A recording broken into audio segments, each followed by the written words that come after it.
Hello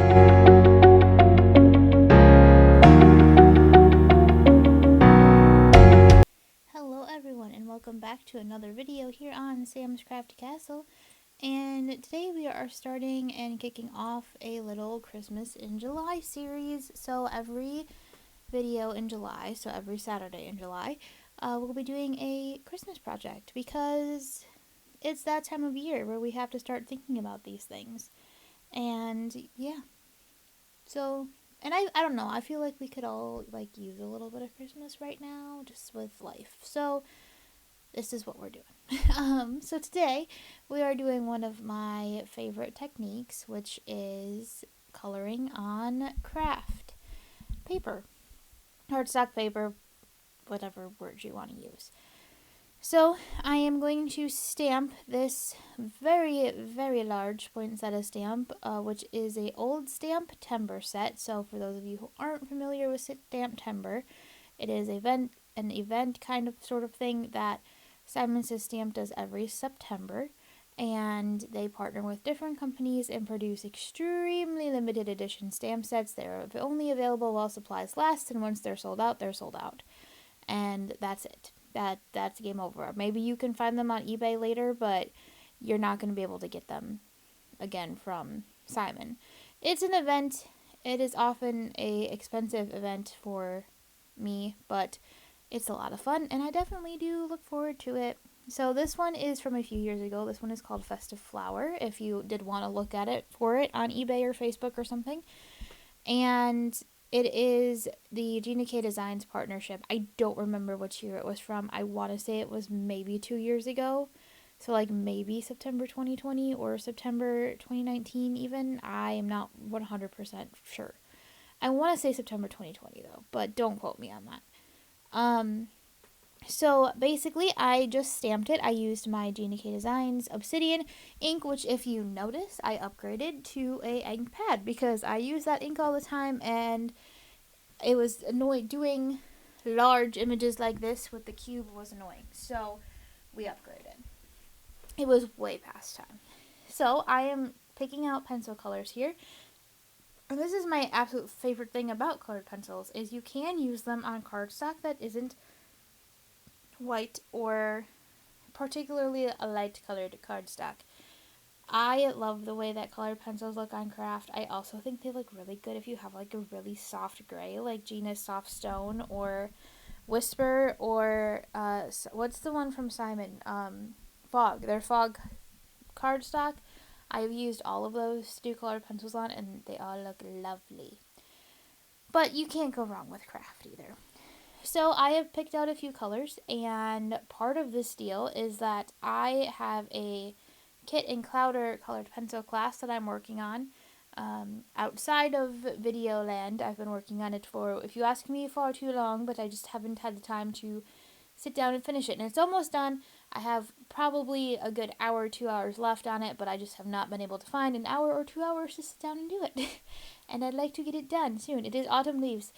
And it has a lot of my greens. It's leaves. It's plants. So it has a lot of, and it's autumn. So it has a lot of my reds and my oranges and my yellows and my greens are all set aside for that class right now. And I do not have them out in my craft room. So when I do a Kit and Clowder class, I basically pull the colors that are in that class out of commission from my craft room. And it does one of two things. It makes it so that it forces me to choose different colors when I am doing things in my craft room. And it just helps me keep those colors together because otherwise I would totally lose track of them. But it does help me step out of my comfort zone. So like when I sat down to do these colors and pick them out, I had a really hard time at first because most of my go-to reds are in that leaf class and most of my go-to greens are in that leaf class. So I had to start playing around with a lot of different colors. And you'll see I have a lot of greens out because I couldn't figure out where I wanted to go with the green. And in the end I ended up deciding I actually have too much green variance going on, so I actually narrow it down to only about 2 colors. The other advantage, I think, personally, to using Kraft cardstock is the fun you can have with your white pencil. I am very, very, very bad at leaving highlights in my coloring. And somebody had once, I was talking to someone who also does a lot of coloring with cards and things, and she told me something that really helped me, and I or at least get started, I guess. And that is that for most crafters and most card makers, we all read all this stuff about figuring out your light source and where's the light coming from and what direction, and is it the sun or a light bulb or whatever, and all these different things can affect the way your coloring would look or your art would look. And that is very, very, very true. um, but the thing is, for most crafters and card makers, you're not really looking for your light source details like that. You just want lights and darks in your coloring. And so I go into pretty much every project with the idea of I just want lights and darks in my coloring. I've been trying to learn more about light source because that's just the next step for me, kind of deal. Um, like from where I am now, getting into that more technical stuff is starting to be where I'm heading. As I've gotten kind of the basics and the techniques down, it's just where I am in learning about coloring and improving it and all of that kind of thing, especially with pencils. So, I forgot where I was going with that, but basically, it comes down to lights and darks and highlights, however and wherever you want to put them. It doesn't really matter. But I am very bad at leaving highlights, especially when I'm using like white cardstock as my media, basically. I'm very bad at leaving the white space. So the nice advantage to me for coloring on Kraft is I can quite literally draw in the white places where I want them to be. So in this case, I do go over them with the red because the white on its own is very like the jarring. So I use my lighter red. I only have two reds going here. So I've got a darker red and like a medium light-ish toned red and layers. There's two keys to getting away with just two colors with pencils. And this is a thing another like pencils versus markers kind of thing. If you use your pencils, you can do layers and you can get darker colors from doing layers. Now that depends a lot on your cardstock, but that is a different topic for a different video. But I was able to get much darker shadows because I could do 2 or 3 layers of my darker color, and then that made the shadows a lot deeper. And then I could use the white to make my middle color pop a little more and be a little bit lighter, and against rather than being sort of toned by the brown paper underneath, if I used the white pencil first, it kind of makes the paper brighter, and then you get a little brighter red. And I will say I absolutely love how this comes out in the end. So I don't show you every second of the coloring in this video, because if I did, you would be here all day, and nobody wants that. So I only show you part of it. I show you a good chunk of the flower and just a little tiny bit of the leaves, because the leaves I do not do in as much detail as I do the flower petals. But basically, it's just finding your shadows where things overlap. The veins in the flower. I mean, if you wanted to go simple, the only thing you have to shadow is the veins in the flower. The lines are already there, just trace over them. Then once you get a little more advanced, you can start looking at where the cast shadows would be. So where do things overlap? What's sitting behind? What's sitting in front? And it's all about one step at a time when it comes to learning to color. That was my thing. Every class I took, every time I sat down to do something, all of that kind of stuff, it would be another practice time. And okay, now let's add in this. Here's a thing I've learned. Now let's try putting it into practice, and then over time, the things that you're having to think about, you don't have to think about as hard, and you can add another something to what you're doing, I guess. So I think that's all the tips I really had for you. No, I feel like there was more, but now I can't think of it. Oh, I just thought of it. Okay, so you guys know my box of things update that I've been very bad at updating you on. That was from a few videos ago where I shared that box of unused things that is under my table. I have been very good about using it. I just haven't been very good about talking about it. But, and I forgot to film it for this video because I am a dork. But I meant to film it and I forgot to film it. And I do have entirely separate boxes for the holidays and fall and autumn. So I have a entirely separate box of things that I have not used for Christmas, and I have an entirely separate box of things that I have not used for fall, autumn, Halloween, spooky season, sweater season. You get the gist. And this is one of those things, this Stamptember set. There's actually a lot of Stamptember sets in there, I'm not going to lie. And speaking of Stamptember, I know I mentioned earlier that it is a very exclusive event. Not exclusive, that's not the right word, but it's a very limited edition event, right? Like all the stamp sets are super limited.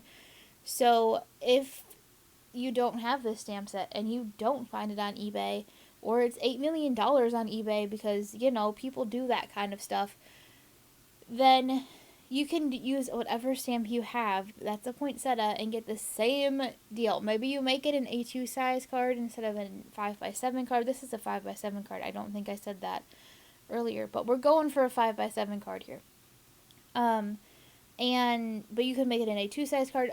Gina K Designs has a very similar stamp to this called Winter Flower. It's one of the mini stamps, which is 20% off this weekend, by the way, if it's in stock, because I didn't look before I filmed this video. But if it happens to be in stock, 20% off code. I'll put that in the description down below, because why not take advantage of the sale? So, and an affiliate link will be in the description. But I had a brain fart again. It's late on a Friday. I shouldn't be filming this right now, but I want it up tomorrow. So, but yeah, so you can find other similar stamp sets to the Stamptember sets if you want. I just remembered the other things that I wanted to talk about as well. The other thing I wanted to mention is the white clipboard thing that you see going on there. If you're familiar with any of Kathy Zilski's videos, you may have seen something similar. She uses it for underneath her Gemini. I have one in the regular size for underneath my Gemini, and this is the mini one. It is a totally Tiffany rotating design board, and I love this for my coloring. I actually have two of the regular size ones. I have the regular size one that sits under my Gemini, and then I have the regular size one that my Kit and Clouder class lives on, whatever class I'm currently working on, lives on there, because these, to me, make my coloring life so much easier. They spin around very nicely, and it holds my paper up too, so it's not flat on the table. You've probably noticed my head in the camera quite a few times in this, because I like to sit directly over my coloring. Probably not best practices per se, but it's just what works for me. It's get up and over it. So to me it makes it a lot easier. And it I don't know, just because of how it rotates and stuff, it's easier to twist your paper around and get where you want to get. And now I just noticed we're doing the leaves. I wasn't even really paying attention to the video. We're doing the leaves now. I start out doing all 4 colors on the leaves, and I quickly realized that that's overkill for the leaves. So I do eventually go down, I think, to 2 or 3 colors, especially because I only use the 2 colors on, well, 3 if you count the white, on the flower, and I didn't want the leaves to be more detailed than the flower. That's kind of weird. So that's not my focal point, whatever you want to call it. So I didn't want those to be as more standouty-ish than the flower. So you can see I'm doing the same thing here with the white pencil to make the highlights in the leaf. And the leaves were a lot smaller too, so there just wasn't as much space to play with. And one thing I still need to work on is my small spaces. I don't do well with fine lines and small spaces with my coloring yet. That's one thing I need to work on. So we just keep going, and we just keep coloring, and it just gets better with practice. That's all it takes. I know nobody likes that answer because it's annoying and you just want to be good at it right away, but it just takes practice. And very sharp pencils. That was the other thing. I didn't have my pencil sharpener with me when I did this, which, you'd think I would be smart enough. Wouldn't that be obvious? But no, it wasn't obvious, apparently. And so my pencils were not rocking the nice sharp points, which makes a big difference. A very big difference. So, just make sure your pencils are sharp. I thought of another thing. Could you do this with Gamsol? Yes, you could. I am not a Gamsol girly, though. That's not my jam. I much prefer doing layers over blending with Gamsol. I don't really have a good reason why. I just remember trying to learn Gamsol a long time ago and it just not making sense to me. I think it's the same issue I have with watercolor. Like, my brain just doesn't work that way. Like, my brain wants to be like, here's my color. I make the color, and that's what I get. Where, like, with watercolor and Gamsol sometimes, you start with the darker area, and then all of a sudden you fade out, and maybe it doesn't fade out the exact way you want it to. Because that was always my issue with, like, the chameleon markers, too. Is sometimes they faded out too fast and sometimes they faded out too slow and I could not get the colors where I wanted them to be, and that was annoying. Where I think doing it with layers and pencils helps me a lot. But again, downside to pencils, you do them in layers and you have to do them in layers unless you use Gamsol. So that means they take a lot longer than markers, which makes this very difficult for videos. Which brings me to my next point, which is that I have all of the videos for the coloring here. I don't show them all in this video because then you'll be here all day. But if you wanted to see them, let me know, and I will happily edit them into just a coloring video, basically, and then upload them just with some music underneath it, just as a fun little video. I probably would upload it in November when I do the rest of my Christmas stuff. But let me know if that's something you'd want me to do, because I'm happy to do it if you want to actually watch the whole process. There wouldn't be a voiceover or anything, but you could at least, see the whole coloring process. So let me know if that interests you in the comments down below. And now I just got these embellishments from Gina K Designs. They are the Pearl Mix Black, Silver, and Gold. I think that's what they're called, Black, Gold, and Silver. But they're one of the new pearl embellishments from Gina K Designs. And I had this flower out to color, and I went, it would look really fun in the middle, because it has, like, all the little, like, circly bits that I was going to color, like, a yellow gold color anyway. I was like, if I put these thingies right in the middle of these gold pearls, there's little ones in there. And I thought that would be nice, except I got too lazy to look for the little ones, so I ended up putting some bigger ones in there, so I don't necessarily fill in every little dot that is on the original image, but I think it came out really nice, but that's just me. So you can obviously color those in, or if you have some little gold embellishments, you could put them on there, but I think it came out really cute, and I think if I do any more poinsettia cards this year, you can bet that that will be on there. I will be doing that again, most definitely. So I decided that I wanted to heat emboss one of the greetings from the stamp set in gold, just to pull out that gold from the center. And I picked the Happy Holidays greeting, because I don't know about you guys. Do you guys find you have a preference? Like, so I feel like some people are like Merry Christmas people, and some people are Happy Holidays people, and I'm a Happy Holidays person.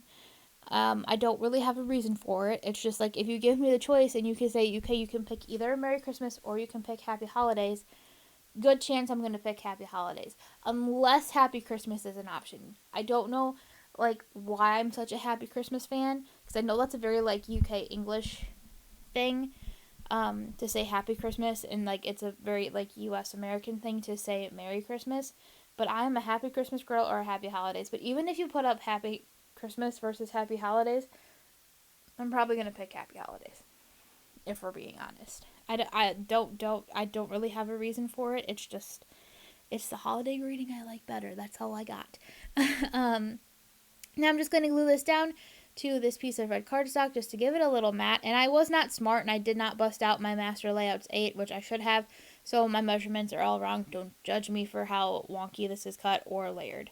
But that's the video today. So thank you so much for watching. I'll be back next week with another Christmas video for you.